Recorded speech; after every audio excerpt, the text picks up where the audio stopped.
This portion of Lee Pitts Live is brought to you by Bruno and Prado. For marital and family law, personal injury, workers' compensation, or Social Security disability, call us or visit our website. Stuff. Welcome back, Southwest Florida. We're always thrilled to get our senior legal advisor here in the studio, and she's the best in all the land. So you want to certainly go over there and support Kathy Bruno at Bruno and Prado, one of the great law firms in all the land. Let's bump you both of you in. So I made a mistake in the opening.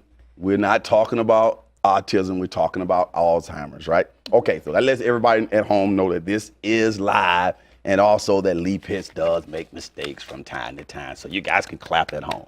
How about that? Let's start off. What is Alzheimer's?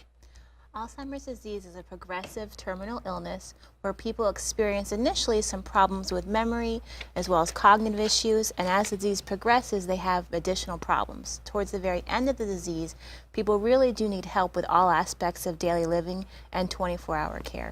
Now, we hear the word dementia sometimes and Alzheimer's used interchangeably, but that's not correct. Is there a difference? There is. Dementia is really the overlying term. So if you think of it like an umbrella, and the umbrella would be dementia, Alzheimer's is a type of dementia.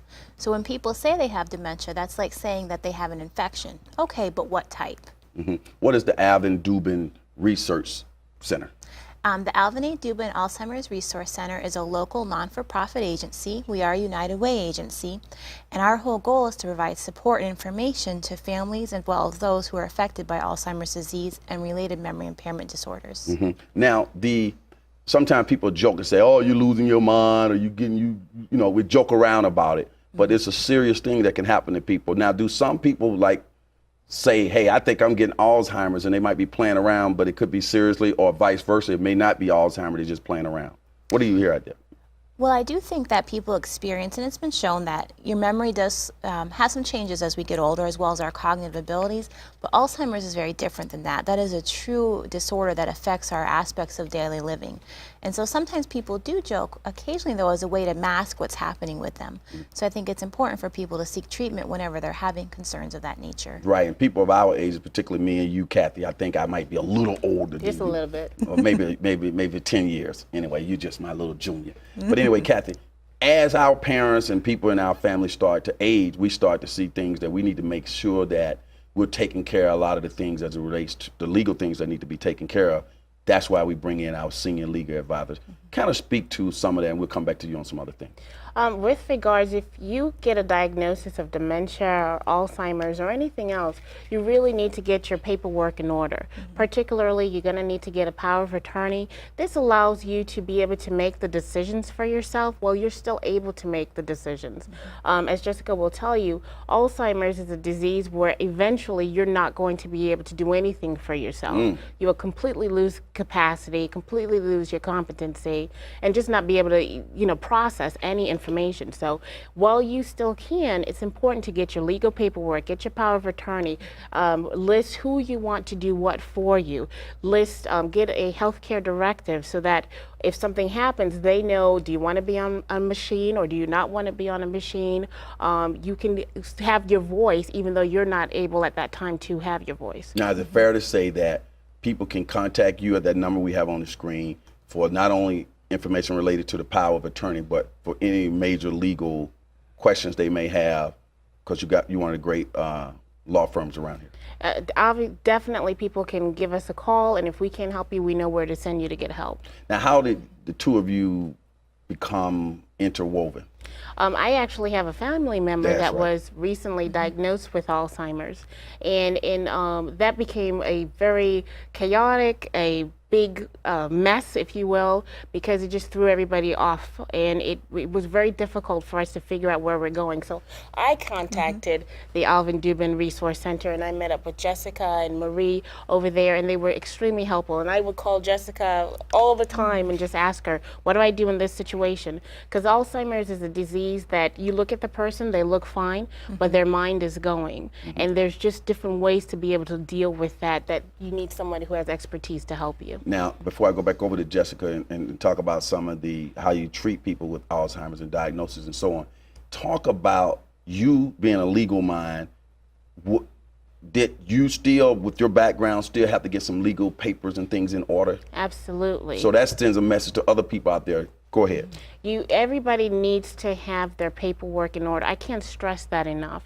And there's just, if you have an illness as you age, there's different legal things that need to be done, not just your will or a trust or power of attorney or healthcare directive. You need to be able to plan, no matter if it's just a small car that you have versus a large estate. You need to do pre-planning. If you're going to be looking at Medicaid, there's certain rules for Medicaid. So there's a lot of things people don't know. You really need to contact somebody who can help you out and show you the way. Now, Jessica, do you find that to be the case, that people have a tendency to just feel like we'll get around to this one day and they need to deal with it when they really got their brains functioning properly?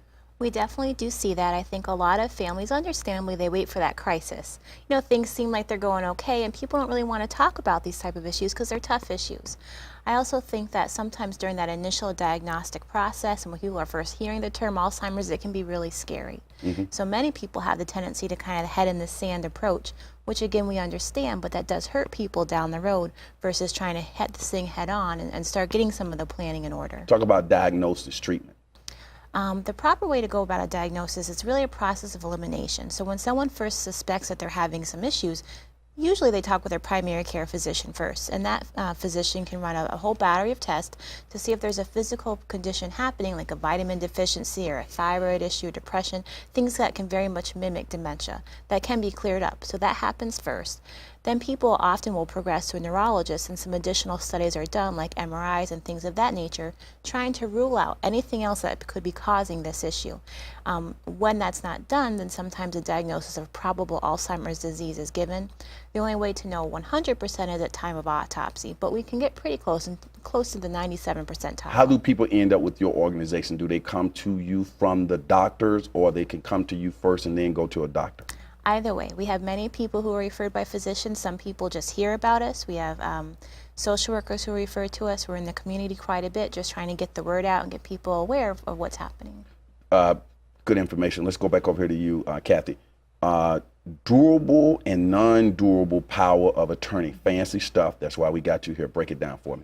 It's very important to get a durable power of attorney in this particular circumstance.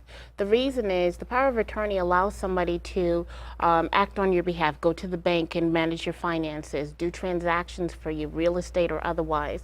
All kinds of business that you can't handle for yourself, they will do that for you. If you have Alzheimer's and all of a sudden you completely lack capacity, you're not able to make your decisions, and you have a regular power of attorney, that power of attorney goes away. If you have a durable power of attorney, it will continue to operate and be a legal document even though you lack capacity. Who keeps that? Do you put it in like a safe deposit box, or you have an attorney that's, how does all that work? I usually recommend that the person who has the power of attorney for you gets a copy, and they have to actually sign and agree to be your power of attorney. You obviously will keep your power of attorney, and I always recommend that your attorney also keep an original power of attorney just in case it gets lost. Okay. Now we have a phone number on the screen for more information and so on. Now, what are some of the most difficult symptoms to diagnose? I think it would be something like that. Some to diagnose and some to treat. Many caregivers talk about being very frustrated with repeated questions. They get very concerned about wandering behavior, which does happen in about 60% of folks with Alzheimer's disease. They also talk about some of the issues with communication as well as incontinence problems.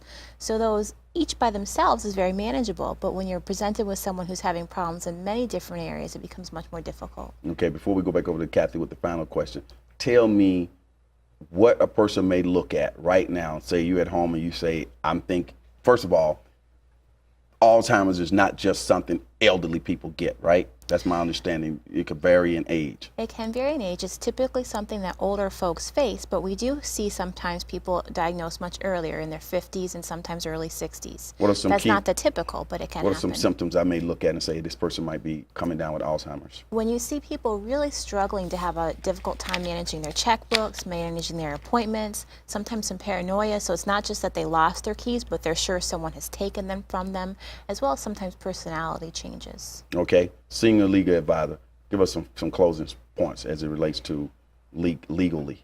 I think that if you want to protect your family and you want to make their burden less, you need to take care of your business now. Because if you don't and a crisis does come up, then all of a sudden the family doesn't know what to do. You may not be able to help the family, and you may not want them to do this. You may want them to do this. It's a mess. So take care of it now while you can take care of it. You make some very good points, and both of you make some very good points. We're looking forward to doing more on educating people on this, okay? Also, I know as much as I do these shows and I interview people, I need to get my stuff together too. So after doing this show, I'm going home. I get my stuff together because you really do need to have everything in order for your parents and for yourself. So we're so glad to get both of you here, especially our legal advisor, to encourage me as well. We're gonna go to a break, and we come back. We're going to get a chance to find out what's going on around the country as it relates to police brutality, the African-American community. We're going to find out how we can empower our communities through economic development. And I'm sure Kathy will be happy to know that we're dealing with. We're going to talk about what's going on in Missouri, the Ferguson case. All that's happening. When we come back, the Nation of Islam, right here on Leap This Live.